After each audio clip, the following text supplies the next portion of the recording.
Okay, thank you, Reagan. Thanks again. As Reagan said, we really welcome everyone tonight, and thank you for your interest in this topic. My name is Jerry Stevens. I'm the District Supervisor of Sports Medicine. My role is to oversee and work with the 17 high school athletic trainers that are currently employed by Duval County Public Schools. Tonight, I'm fortunate to have Shay Scarusa from Riverside High School and Matt Neeson from Wolfson High School. He'll expand the name because it's changed a little bit as they come on board, and I'm going to let them each. Shay, you'll go first. Just introduce yourself and tell everyone a little bit about your background. Hey everyone, Shay Scarusa. Again, I'm at Riverside High School. I'm just finishing up my first year at this school. However, I've been an athletic trainer for about 9 years now.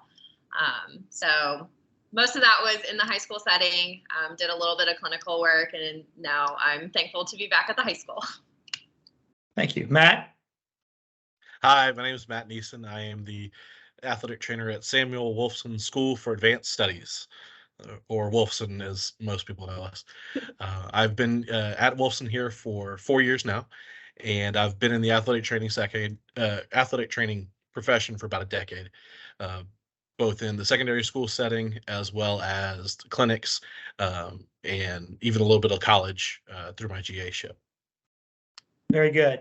So we're going to go over each of these athletic trainers' roles in the high school setting. They are, you're going to talk a little bit about the education involved as well.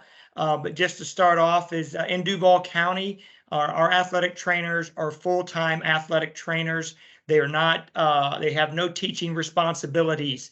So as we go through this, kind of keep that in mind, and it'll help you understand is the time of days, it kind of fits into where their schedule is. It's more the athletic schedule versus the academic schedule. So there's a little bit of overlap, but there are no teaching responsibilities for these healthcare providers. So we'll start off, Shay, with you, and just kind of give a generalization of what is an athletic trainer.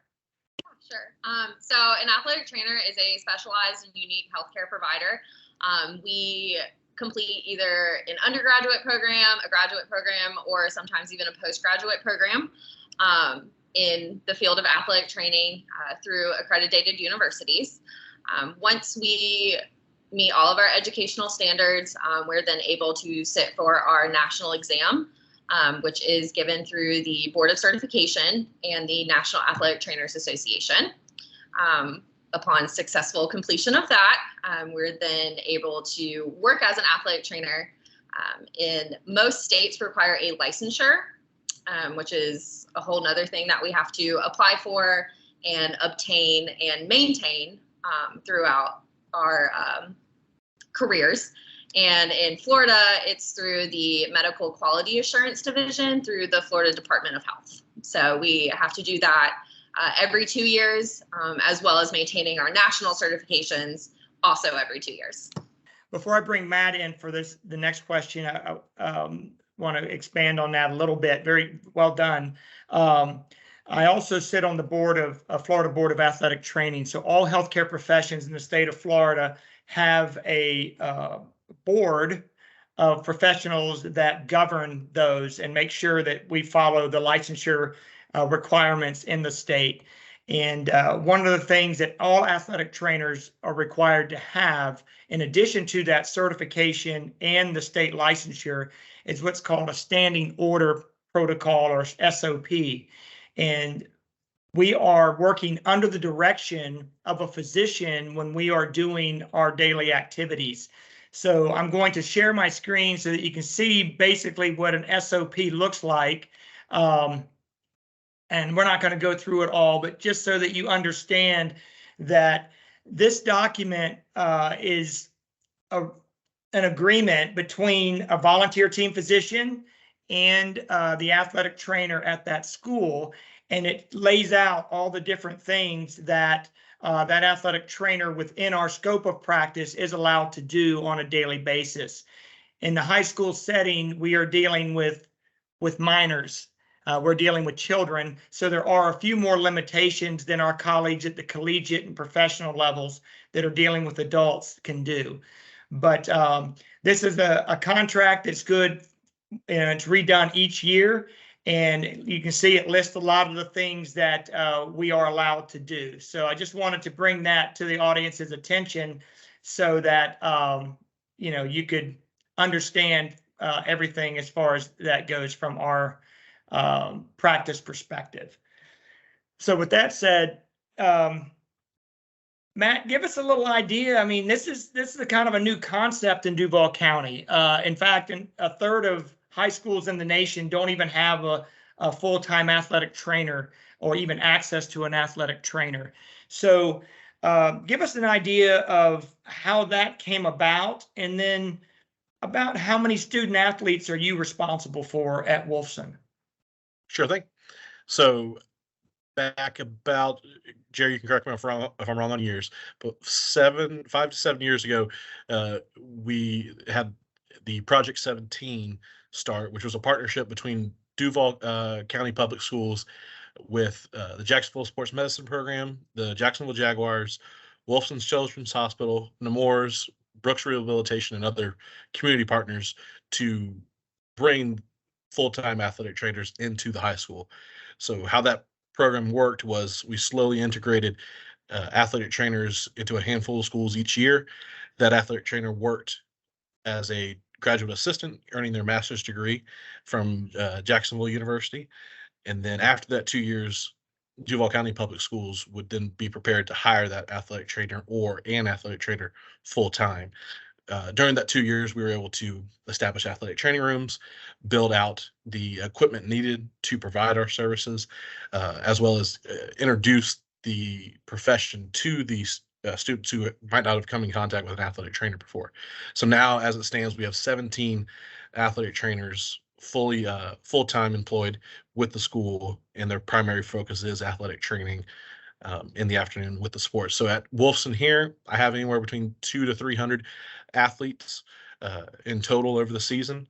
In fact, right now I've got my girls lacrosse team out on the field playing against Mandarin tonight, our first game of the year. So even now I've got an ear to the wall just in case something might happen out there, in case they need medical attention. So it's a full-time job. Very good. Thanks for reminding me. I forgot to mention that at the beginning. Matt, if Matt has to disappear, it's because he has to go out and take care of a situation that may have occurred. Shay, about how many athletes, student athletes, do you care for?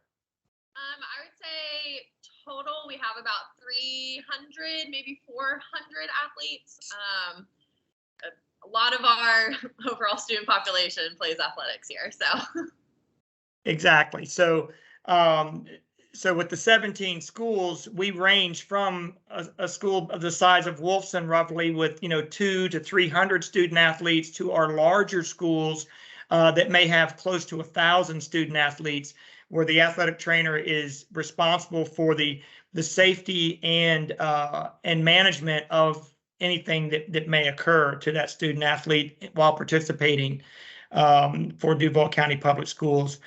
Shay, take a moment and just kind of explain a few of your daily duties. I mean, what do you do? What time do you usually show up at the school?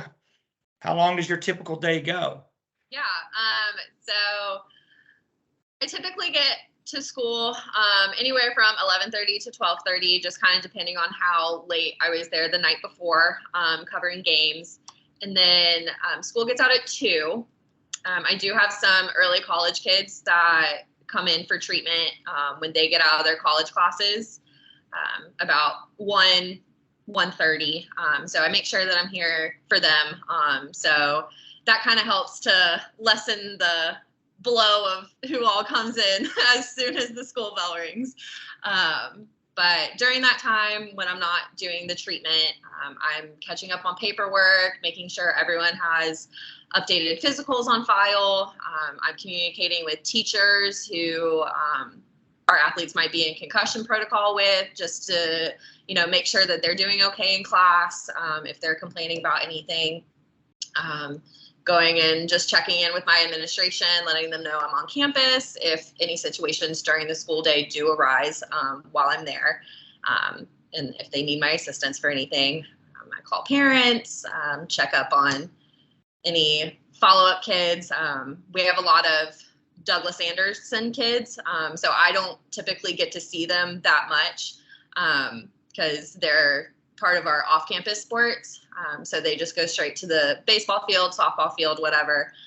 So I talk to those parents a lot, just kind of checking in since I don't actually get to visually see them a whole lot unless it's a game day. So you're on mute. Y'all keep reminding me about that mute thing because I'm just trying to keep any background noise out of this. So Matt, what are some of the daily kind of the preventative actions that you and that the athletic trainer would perform to help ensure that everything is running smoothly and it's safe and the kids can have an overall, positive experience from participating in athletics? Sure thing. So it starts really before the first day of school even comes. During the summer and the preseason, and as this year winds up, we'll start prepping for the next year as well. We establish things like our emergency action plans for each and every school, and that's not just one per school. That's site-specific plans. So, for example, here at Wolfson, I've got 5 different venues that we could have events at. So I have 5 different emergency action plans so that we have instructions laid out. No matter where we have an emergency, we know how to get EMS or whatever needed crew to the location as quickly as possible. So it starts really early on. And then on a daily basis, we're setting up things like hydration stations and cool zones. So part of the newest changes in the last few years is the Zach Martin Act passed here in the state of Florida, which mandates that we have to have a cooling zone, specifically a cold water immersion tub for the cases of heat exhaustion or heat stroke. That's really important during the football season to have that out as kids go through the Florida heat, both in and out of equipment, to see if they have any signs of heat stroke or heat exhaustion, like they're wanting to pass out. We have that cold water immersion tub ready to go. They can go right in with the ice and water and to keep them safe. Part of that also goes with taking wet bulb globe temperatures to monitor the heat. So I'm not just talking about exactly how hot it is in Fahrenheit, but what's the humidity like? What's the wind like? What's the sun doing as far as how hot it is on the field versus track, things like that. And then, of course, things like taping and bracing and our rehab and even prehab for certain students that have already been injured, but we know they're going into surgery, getting in and doing some exercises prior to surgery so that in the best position possible to go through the surgery. And, of course, post-surgical or post-injury rehab, doing anything from ankles, knees, shoulders, getting those things moving and going again. Very good. So Shay, Matt mentioned that wet bulb globe, and we usually are going to take that when football starts August 1st, probably into early October because of the way the temperature is, and then we start playing with those numbers again in the spring when, of course, football comes into play. Why does it always seem like it's football that what about football makes it unique in the sense that we really got to make sure we are going to take that reading and what we're going to do with it, and why do we have to do all this preparation? Right. So football wears a lot of equipment. So based off of the wet bulb reading for that day, it can determine if we are able to practice in full pads, if we can only be in shoulder pads, helmets, and shorts, so no thigh pads, anything like that. And in some cases, because it is Florida, we can only practice in helmets. It also kind of gives you a max time that you can practice. So if it's a certain temperature or a certain reading, you can only do a max of 2 hours, and you have to have water breaks every 20 minutes. I know most coaches are pretty good about water being there, and the kids can typically drink if they're done with their drill, take a drink before they start their next drill. So water is always available, and it's important to, have those cooling stations. A lot of our kids will cramp up a lot. Sometimes if we can't get those cramps under control, then, we go to the next step and we try to avoid, overexerting that body and having that core temperature rise. Exactly. So Matt, I'm going to stay on this because it's such a hot, no pun intended, hot issue here in Florida. But I'm sure we have a lot of parents on the presentation tonight. So what are some things that you think our parents can help you with as far as making sure their kids are prepared when they come, to practice in the hotter time of the year? Sure. So one of the biggest things kids can do prior to conditioning or summer workouts starting, or even the start of like fall sports, for example, is to get outside and kind of get used to the temperatures they're going to be in already. It Nowadays it's really easy for kids to stay inside for long periods of time, especially if they aren't required to go outside, with video games and all the online space, and it's really easy to stay inside out of the Florida heat. Which, don't get me wrong, I don't blame anybody for wanting to stay out of the heat, but to be prepared for those situations come the fall is really important to get outside early, get used to the heat, and encourage proper hydration well before any activity starts. A lot of times we have athletes that show up and then think, oh yeah, I brought water with me, or I'll drink water when I get there. But by the time the activity starts, you're already starting in a deficit for dehydration. And now we're going through rigorous exercise in heat that's very demanding on the body. So hydration and acclimatization really needs to start early on. And from there, just getting used to what your sport's going to demand. If it's going to be a sport like football, that there's going to be a lot of equipment, a lot of contact, and risk for, serious injury. But knowing, that kind of comes with it along. So not being surprised by, the physicality of things. Sure. Okay. One other little surprise topic that I didn't prepare y'all for. So again, it was staying on the weather front. So Shay, we tend to have these storms that pop up. And the good thing about the storm is it usually, once it passes, lowers that wet bulb globe thermometer reading. So that's a great thing. But we're usually dealing with lightning. And so just briefly touch on what our protocol, what our emergency action plan across the district would be for that inclement weather. Right. So our lightning policy is if there are lightning strikes within a 10-mile radius of our venue, activity is suspended for at least 30 minutes until that last lightning strike. And all athletes, coaches, spectators, if it's during a game, have to get out of the elements. So typically in practice, our kids will go into the locker room. I'll go into my room and, just kind of go in and out, just monitoring, lightning strikes, all of that. And, if 20 minutes goes by and we're almost in the clear and there's another lightning strike, we restart that 30 minutes over. So sometimes it's frustrating, but the good thing about most Florida storms is they don't last long. That's right. And Matt, you had mentioned EAP and venue preparation and everything. And with the Damar Hamlin situation, it brought national attention where a lot of people on TV watching that live or seeing it since saw so many people working in concert with each other.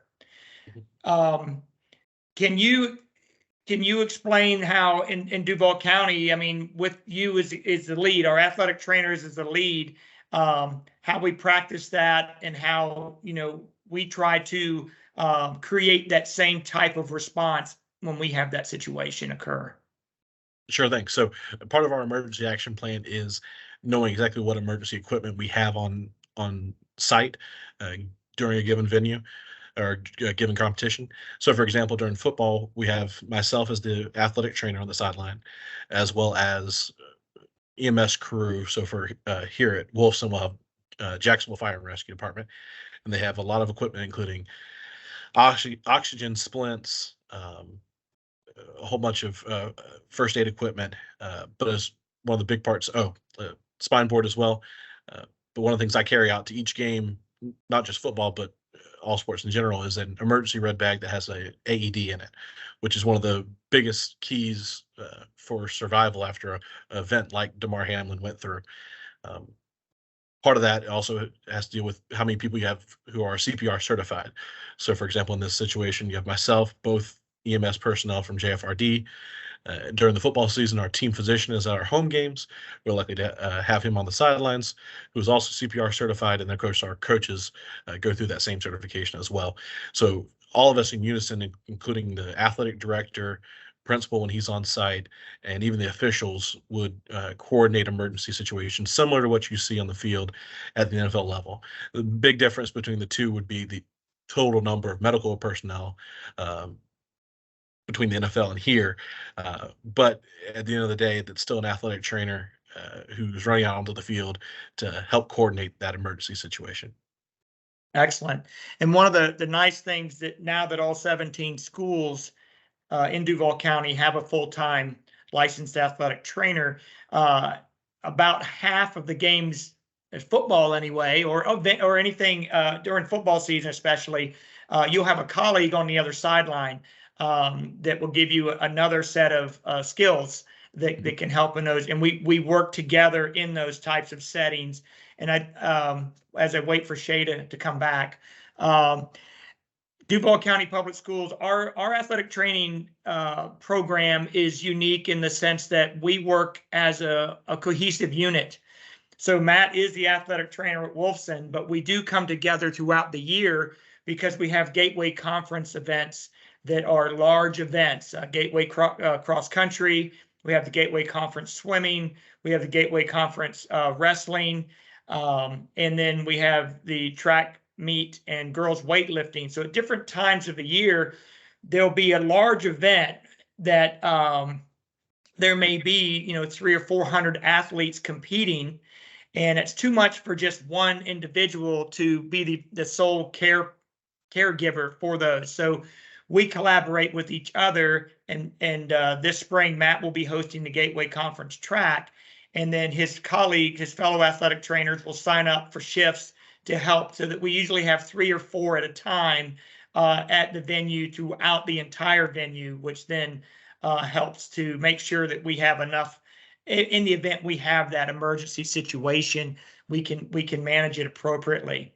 So I'm going to wrap up here with both you, and I'll go back to Shay now, but I'll give both of you this opportunity to kind of do either a fall, winter, or spring season, Shay, and just kind of let me know what a typical day is for you. So I'll do the fall. Our football season starts August 1st. We hit the ground running. So we, baseball, or not baseball, I'm sorry. I just got off the phone with a baseball parent. My mind. So day, get here again, still between 12:30. My football managers are typically in a 4th block PE class. And so they will, go ahead and start getting the water set up. Just so that's one less thing that we have to worry about as soon as the school bell rings. And once it hits 2 o'clock, most of our football players will go to study hall. And the ones that need rehab, tape, need to see me, they'll come during that time. And I make them take a number because there's a lot of them and there's one of me. And so they all come in, they're like, Miss Shay, I need this, I need this, I need this. I'm like, let's take a breath. So I never want to rush through an eval with anyone. So I take my time and, kind of make sure we're not missing anything, and I get a game plan together, whether it's your full practice, you're going to be a modification today. I don't typically sit any kid out unless I absolutely have to. Sometimes if it's a lower leg injury, I'll say, all right, we're going to work on some upper body stuff. You can do this or this, and, vice versa. If their shoulder's injured, I'll say you can jog. My coach is like, they'll never completely, take a kid out and say that he can't do anything, because they're always going to be a part of this team. So unless it's a concussion, or they're surgical, anything like that, you're going to be on the sideline being a active participant in some way. Then we also have volleyball going on at the same time. So typically our football practices, I'm here till about 7 p.m. And volleyball will start around 5:30. So they know that if they do need me, they can give me a call. And our gym is not that far away, so I'll just run over there. They all have water, and they have ice with them. Cross country runs close to campus. They run through the neighborhood. And again, all of those coaches have my number, and if I need to hop on the golf cart and go get someone, they know I'll do that too. But just due to the sheer physicality of football, that practice is our main priority. And then Thursdays, we travel with JV football. Football is the only sport that we absolutely are required to travel with, home and away. Games, if we are unable to, typically if one of our other lovely 17 have a bye week, they'll typically step in and cover for us, because we do all function as a team, and we always help each other out. So, wrap up about 7 p.m. and do it all over the next day. Okay. So Matt, I guess you can pick a different season. So you have winter or spring to pick from. Sure thing. I'll kind of go over briefly what your day's like. I'll give you a little picture of what we're going on right now in spring. So, as compared to fall, where football is the king as far as taking our attention and drawing a lot of our time and our energy, during the spring, all my sports are outdoors. We don't have anything indoors, and we're spread out all through campus. So right now I've got 7 different teams as I look up on my board, not including JV varsity splits, all practicing either somewhere on campus or traveling to a competition. So there's a lot more teams to keep up with, and where they're going and what they need to be prepared for. So that's going to be a little different from fall to spring. So day time wise starts about the same as fall, somewhere around noon or 1, depending on how many events happen the night before. Come in and start with the admin work, checking with coaches and teachers who have more free time in the afternoon. I'll check in with them prior to practices to see how things are going, talk about what weather we can expect. Fall, we usually see a lot more rainstorms and lightning storms, so prepping for that. In the spring, not so much, but we're talking about, all right, how many days of cold are we going to have in Florida? And then all of a sudden the next day is going to be 85 when they go to practice, and the kids need to be prepared for that, whether it's bringing the right clothes or having a little bit extra ice set out in case we need to cool somebody down. So things like that to plan for in the spring. Just like Shay mentioned, there's a wave right as the school bell rings. Wolfson gets out a little bit later as a magnet school, and they all end up coming in right about 3 o'clock, trying to prioritize in-season athletes, those who are having a competition that day, versus those who have practice, and then moving off to some of my off-season athletes. So, for example, right now, baseball athlete comes in, they're going to come in first and get a little priority over, say, a football athlete who is about to go into the weight room, trying to get the baseball athletes to their sports as quickly as possible, and then working with our sports that have a little more time flexibility prior to practice starting. So once that initial wave goes by in the spring, all my sports are outdoors. So I'm on the mule, driving from sport to sport, checking in with everybody, seeing if there's any athletes I need to follow up with as far as injuries go, checking on coaches, see if things have changed as far as games or practice times.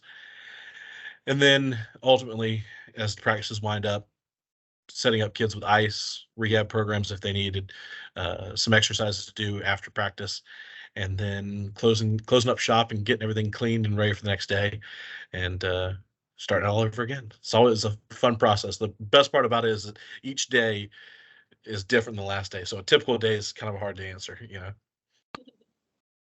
Very good. So in conclusion, I mean, I think you got a good overview, and I want I want the audience to understand you just kind of got a snapshot, because one of the unique things about athletic trainers and the profession of athletic training is that there's a lot of artistic ability involved. We have to be creative with how we might splint or tape up an injury, because everyone may have a unique component to their injury, and we want to be able to make sure that we can protect that injury, and we can keep the kids back playing safely, but as quickly as they can, because they're only with us for a moment in time. You know, they'll come in as freshmen, and you blink of an eye, they're going out the door as seniors, and we want to make sure that they have a good experience and they come out stronger and safe and safe throughout that whole process.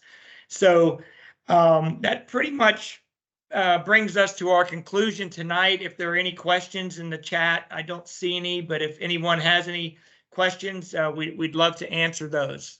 All right. Well, time is precious, and I certainly don't want to hold anybody up from their responsibilities in the household. So I can't thank you enough. This was an amazing presentation. I loved the real life, day in the life of information that you shared with families, with caregivers, and the more we know, the better our kids are. So thank you so much to all of you.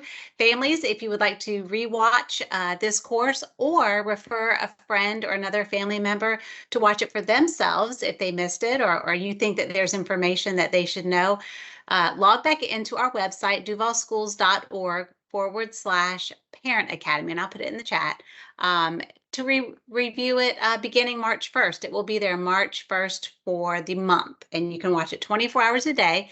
And afterward, it will be placed on our YouTube channel where it will live for other families to see in the future.